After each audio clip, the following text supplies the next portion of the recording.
അനുഗ്രഹിക്കപ്പെട്ട നല്ല സമയത്തിനായി ഞാൻ ദൈവത്തെ സ്തുതിക്കുന്നു, സ്തോത്രം ചെയ്യുന്നു.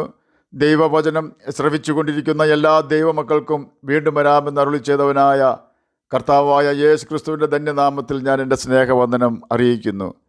ഇന്നത്തെ അല്പസമയത്തെ ചിന്തയ്ക്കായി യെശയ്യാ പ്രവചനം 26 അധ്യായം 4 വാക്യം നമുക്ക് വായിക്കാം. യഹോവയാം യാഹിൽ ശാശ്വതമായ ഒരു പാറ ഉള്ളതിനാൽ യഹോവയിൽ എന്നേക്കും ആശ്രയിപ്പിൻ. അനുഗ്രഹിക്കപ്പെട്ട ഒരു വേദവാക്യമാണ് നാം കേട്ടത്. ഇസ്രായേൽ മക്കൾക്ക് ദൈവം ഒരു വാഗ്ദാനം നൽകിയിരുന്നു. ഞാൻ നിങ്ങളെ കനാൻ ദേശത്ത് എത്തിക്കും, സമാധാനവും സന്തോഷവും തരും, കനാൻ ദേശം അവകാശമായും തരും എന്നതായിരുന്നു ആ വാഗ്ദാനം. എന്നാൽ ആ വാഗ്ദാനം കർത്താവ് നിറവേറ്റുവാനായി ഇസ്രായേൽ ജനം ചെയ്യേണ്ട കാര്യം ദൈവത്തിൻ്റെ ന്യായപ്രമാണം അവർ അനുസരിക്കണം എന്നതാണ്. സമാധാനവും അനുസരണവും ഒരുമിച്ച് പോകുന്ന രണ്ട് കാര്യങ്ങളാണ്. ദൈവത്തോട് അനുസരണമില്ലാത്ത സ്ഥലത്ത് ദൈവത്തിൻ്റെ സമാധാനം പ്രതീക്ഷിക്കുവാൻ കഴിയുകയില്ല. ഇസ്രായേൽ മക്കളെപ്പോലെല്ലാം പ്രതിസന്ധിയിലായിട്ടുണ്ടോ അപ്പോഴെല്ലാം ദൈവം അവർക്ക് നല്ല സഹായിയായിരുന്നു. ജീവിതത്തിൽ എപ്പോഴെല്ലാം കൊടുങ്കാറ്റുകൾ ആഞ്ഞു വീശിയിട്ടുണ്ടോ അപ്പോഴെല്ലാം യഹോവ അവർക്ക് ഒരു കോട്ടയായി തീർന്നിട്ടുണ്ട്. തന്നെയുമല്ല, അവരുടെ ശത്രുക്കളെയെല്ലാം യഹോവ ന്യായം വിധിക്കുമെന്ന് അവരുടെ പൂർവികന്മാർക്ക് വാഗ്ദാനം കൊടുത്തിട്ടുണ്ട്. പഴയ നിയമ ഇസ്രായേലിന് കൊടുത്ത വാഗ്ദാനം പോലെ തന്നെ പുതിയ നിയമ ഇസ്രായേലായ നമുക്കും കർത്താവ് വാഗ്ദാനങ്ങൾ തന്നിട്ടുണ്ട്. നമ്മെ ഈ കർത്താവിനെ ഓർപ്പിക്കുവാനുള്ളത് ഒന്ന് മാത്രമാണ്: നീതിയും സമാധാനവും ഒരുമിച്ച് പോകുന്ന കാര്യങ്ങളാണ് എന്നതാണത്. അതായത് സമാധാനം നമുക്ക് ലഭിക്കുവാൻ നാം നീതിയോടെ കർത്താവിൻ്റെ വചനം അനുസരിക്കേണ്ടത് ആവശ്യമാണ് എന്ന് സാരം. ചുരുക്കി പറഞ്ഞാൽ നീതിയുടെ ഫലമാണ് യഥാർത്ഥ സമാധാനം. ദൈവത്തോട് അവനെ അനുസരിച്ചുകൊണ്ട് സമാധാനമായിരിക്കുന്ന വ്യക്തികൾക്ക് ദൈവത്തിൻ്റെ സമാധാനം നിശ്ചയമായും ലഭിക്കും. കാൽവരി ക്രൂശിൽ നീതിയും സമാധാനവും തമ്മിൽ ഉള്ള ചുംബനം നമുക്ക് കാണുവാൻ കഴിയും. നീതിയില്ല എങ്കിൽ സമാധാനമുണ്ടാവുകയില്ല, കാരണം അനീതിയും സമാധാനവും ഒരുമിച്ച് നീങ്ങുകയില്ല. അതുപോലെ തന്നെ സമാധാനമില്ലാത്ത വ്യക്തിയിൽ നിന്നും യാതൊരു നീതിയും നമുക്ക് പ്രതീക്ഷിക്കുവാൻ കഴിയുകയില്ല. എവിടെ യേശുവുണ്ടോ അവിടെ നീതിയും സമാധാനവും ഉണ്ട്. എവിടെ യേശുവിൻ്റെ അസാന്നിധ്യമുണ്ടോ അവിടെ നീതിയും സമാധാനവും കാണുവാൻ കഴിയുകയില്ല. കാരണം യേശു സമാധാന പ്രഭുവാണ്. ദൈവം ഇസ്രായേലിനെ വിളിച്ചതുപോലെ തന്നെ നമ്മെയും അവനിൽ ആശ്രയിക്കുവാനായി വിളിച്ചിരിക്കുന്നു.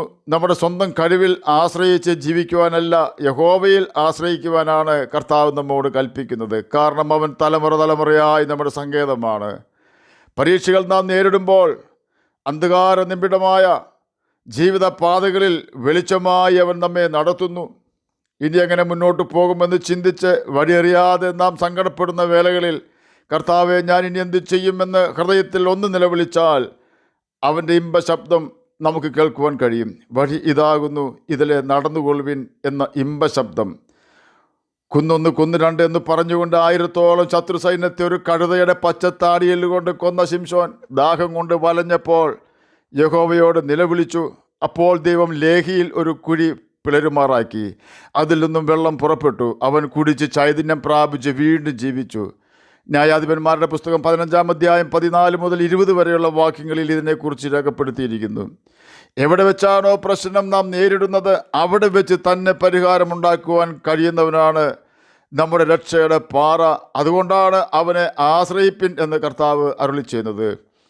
പത്രോസിനെ പോലെ ജീവിതത്തിൽ നേരിടുന്ന തിരമാലകളും കാറ്റുകളും കണ്ട് ഭയപ്പെട്ട് മുങ്ങുവാനല്ല, കാൽവരി ക്രൂശിൽ സാത്താൻ്റെ മേൽ ജയഭേരി മുഴക്കുകയും യെശയ്യാ പ്രവചനത്തിൽ 53 അധ്യായത്തിൽ പിതാവ് വാഗ്ദാനം ചെയ്ത സന്തതിയെ കാണുകയും അവന് പറുദീസ വാഗ്ദാനം ചെയ്യുകയും ചെയ്ത വിശ്വാസത്തിൻ്റെ നായകനും പൂർത്തി വരുത്തുന്നവനുമായ കർത്താവായ യേശു ക്രിസ്തുവിനെ ധ്യാനിക്കുകയും അവനെ ശ്രദ്ധിച്ച് നോക്കുകയും അവൻ്റെ ആണിപ്പാടുള്ള പാത പിന്തുടരുകയുമാണ് നാം ചെയ്യേണ്ടത്. പാറ എന്ന വാക്ക് സൂചിപ്പിക്കുന്നത് ഒരിക്കലും മാറാത്തത്, മാറ്റമില്ലാത്തത് എന്നൊക്കെയാണ്. നമ്മുടെ കർത്താവ് ഒരിക്കലും മാറ്റമില്ലാത്തവനും വിശ്വസിക്കുവാൻ കൊള്ളാകുന്നവനും വാക്ക് മാറാത്തവനും വാക്ക് പാലിക്കുവാൻ കഴിയുന്നവനുമാകുന്നു. മനുഷ്യർ പല വാക്കുകൾ പലർക്കും കൊടുക്കാറുണ്ടെന്നാൽ അത് നടപ്പിലാക്കുവാൻ അവർക്ക് കഴിവില്ലാത്തതിനാൽ ആർക്കാണോ വാക്ക് കൊടുത്തത് അവരോട് വഴക്കുണ്ടാക്കുന്നു. പിന്നെ വാക്ക് പാലിക്കേണ്ട കാര്യം ഇല്ലല്ലോ. എന്നാൽ നമ്മുടെ കർത്താവ് ഒരിക്കലും വാക്ക് മാറുകയില്ല. ലക്ഷക്കണക്കിനായി ഇസ്രായേൽ മക്കൾ ഇറച്ചിക്ക് വേണ്ടി ദൈവത്തോട് പിറുപിറുക്കുന്നു. ഒടുവിൽ മോശയ്ക്കും ദേഷ്യം വന്നു. മോശയെ ആശ്വസിപ്പിച്ചുകൊണ്ട് യഹോവ പറഞ്ഞു, ഞാൻ ജനത്തിന് ഓക്കാനം വരുവോളം മരുഭൂമിയിൽ ഇറച്ചി കൊടുക്കും. മോശ വിശ്വസിച്ചില്ല. ദൈവത്തോട് മോശ ചോദിക്കുകയാണ്, എൻ്റെ കൂടെ 6 ലക്ഷം കാലാളുണ്ട്. അതിൻ്റെ അർത്ഥം അവരുടെ മാതാപിതാക്കളും ഭാര്യമാരും ഒരു കുഞ്ഞു വീതം കണക്കാക്കിയാൽ പോലും കുറഞ്ഞത് 30 ലക്ഷം ജനങ്ങൾ ഉണ്ട് എന്നാണ്. മോശ ദൈവത്തോട് പറയുകയാണ്, നീ ഇവർക്ക് ദിവസങ്ങളോളം ഇറച്ചി കൊടുക്കുമെന്ന് പറയുന്നു. നീ ഇവർക്ക് ഈ മരുഭൂമിയിൽ എങ്ങനെ ഇറച്ചി കൊടുക്കും? ദൈവം ശാന്തനായി മോശയോട് പറഞ്ഞത് പ്രകാരമാണ്. എൻ്റെ വചനം നിവൃത്തിയാകുമോ ഇല്ലയോ എന്ന് നീ ഇന്ന് കാണും. അക്ഷോഭനായി കർത്താവ് പറഞ്ഞതുപോലെ തന്നെ ദൈവം ചെയ്തു. അവിടെ എഴുതി വച്ചിരിക്കുന്നത്, നന്നേ കുറച്ച് കാടകളെ പെറുക്കിയവർ 10 പറ പെറുക്കി എന്നാണ്. സംഖ്യാപുസ്തകം 11-ാം അധ്യായം 18 മുതൽ 32 വരെയുള്ള വാക്യങ്ങളിൽ ഇതിനെക്കുറിച്ച് രേഖപ്പെടുത്തിയിരിക്കുന്നു. 1000 കോഴിക്ക് അരക്കാട എന്നാണല്ലോ ചൊല്ല്. ദൈവത്തിന് ഒരു കാര്യവും അസാധ്യമല്ല. ധൈര്യത്തോടെ അവനിൽ ആശ്രയിക്കൂ. ആശ്രയിക്കുന്നവരെ ലജ്ജിപ്പിക്കാത്ത നല്ല കർത്താവാണ് കർത്താവായ യേശു ക്രിസ്തു. അവരെ നമുക്ക് വിശ്വസിക്കാം. ആരെല്ലാം നമ്മെ വഞ്ചിച്ചാലും യേശു വാക്ക് മാറാത്തവനാണ്. നമ്മെ മാത്രമല്ല, നമ്മുടെ പ്രശ്നങ്ങൾ നന്നായി അറിയുന്നവനാണ് കർത്താവായ യേശു ക്രിസ്തു. നമ്മുടെ പ്രശ്നങ്ങൾ അറിയുക മാത്രമല്ല, പ്രതിവിധി കൽപ്പിക്കുന്നവനുമാണ് കർത്താവായ യേശു ക്രിസ്തു. ആകയാൽ യഹോവയാം യാഹിലെ ശാശ്വതമായ ഇളകാത്ത വാക്കുമാറാത്ത പാറയാണ്. നമുക്കവനിൽ ആശ്രയിക്കാം. ഒരു വ്യവസ്ഥ മാത്രമേയുള്ളൂ. അവനിൽ ആശ്രയിക്കുന്നവർ അവനെ വിശ്വസിക്കണം. അവനിൽ വിശ്വസിച്ച യഹൂദന്മാരോട് കർത്താവ് പറഞ്ഞത് ഇപ്രകാരമാണ്, നിങ്ങൾ വാസ്തവമായി എൻ്റെ വചനം അനുസരിക്കുന്നുവെങ്കിൽ നിങ്ങൾ സത്യം അറിയുകയും ആ സത്യം നിങ്ങളെ സ്വതന്ത്രർ ആക്കുകയും ചെയ്യും. യോഹന്നാൻ എഴുതിയ സുവിശേഷം 8-ാം അധ്യായം 31-32 വാക്യങ്ങളിൽ ഇത് രേഖപ്പെടുത്തിയിരിക്കുന്നു.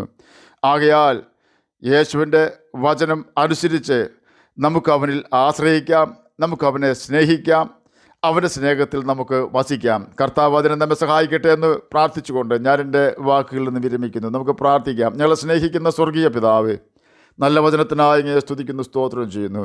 എന്നെ കേൾക്കുന്ന ഏതെങ്കിലും പ്രിയപ്പെട്ടവർ സമാധാനമില്ലാതെ ആയിരിക്കുന്നെങ്കിൽ അങ്ങ് അവർക്ക് സമാധാനം കൊടുക്കണമേ, പ്രത്യാശ കൊടുക്കണമേ, ധൈര്യം കൊടുക്കണമേ. ആരെങ്കിലും വേദനയാൽ ഭാരപ്പെടുന്നുവെങ്കിൽ അവരുടെ വേദന മാറ്റി കൊടുക്കണമേ. സാമ്പത്തികമായി ഞെരുങ്ങുന്നവർക്ക് സാമ്പത്തിക ക്ലേശം മാറ്റി കൊടുക്കണമേ. ജോലിയില്ലാത്തവർക്ക് ജോലി കൊടുക്കണമേ. വാർദ്ധക്യത്തിലായിരിക്കുന്ന പ്രിയപ്പെട്ടവർക്ക് ആശ്വാസവും പ്രത്യാശയും ധൈര്യം കൊടുക്കണമേ. ജഡത്തിൽ കഷ്ടത അനുഭവിക്കുവാൻ അവർക്ക് ഇടവരാതെ അങ്ങ് താങ്ങണമേ.